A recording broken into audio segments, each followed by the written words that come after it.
Hi, welcome. My name is Tasneem Javanji. The working title of my novel is Foolish Hearts Be Damned. I'm going to read to you an excerpt from my second chapter where our granddaughter heroine meets her antagonist.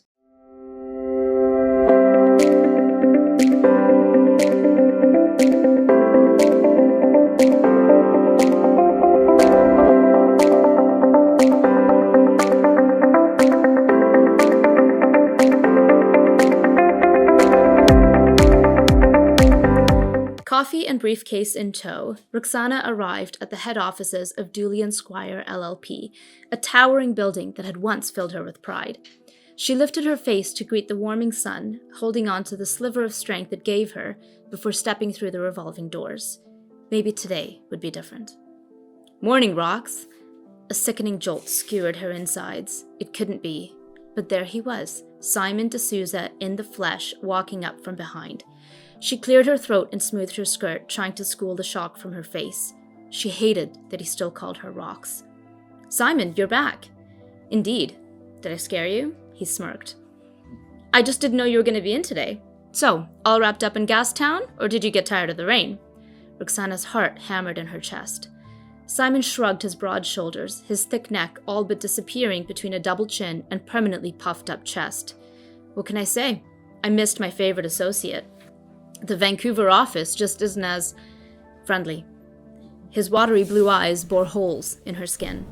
The knots in her stomach returned with a vengeance. Roxana forced herself to not look at the floor. She slowed her pace and held her breath, scanning the lobby for other DNS employees who might ride the elevator with them. "Mornin', Miss Merchant," called a bellowing voice from across the lobby. Roxana smiled at Ray, the elderly uniformed security guard. Ignoring Simon's sour expression, she stopped at his oversized marble reception desk, her knees almost collapsing with relief. "Rox, conference call with Tate in 40 minutes, said Simon, a petulant pout protruding from his lips at the interruption. Shit. She had almost forgotten about the call she'd been preparing for long into the night. She kept her voice even. "Yeah, you go ahead. I'll be there in a minute. Don't forget the file. You can bring me up to speed before the call. We'll take it in the boardroom. Unless you'd prefer my office now that we can catch up in person." Roxana's chest tightened, nausea lurking beneath her ribs.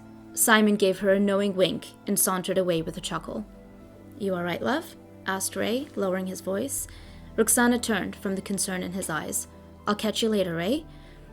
Alone on the long ride up to her office, Roxana leaned her head against the shiny metal.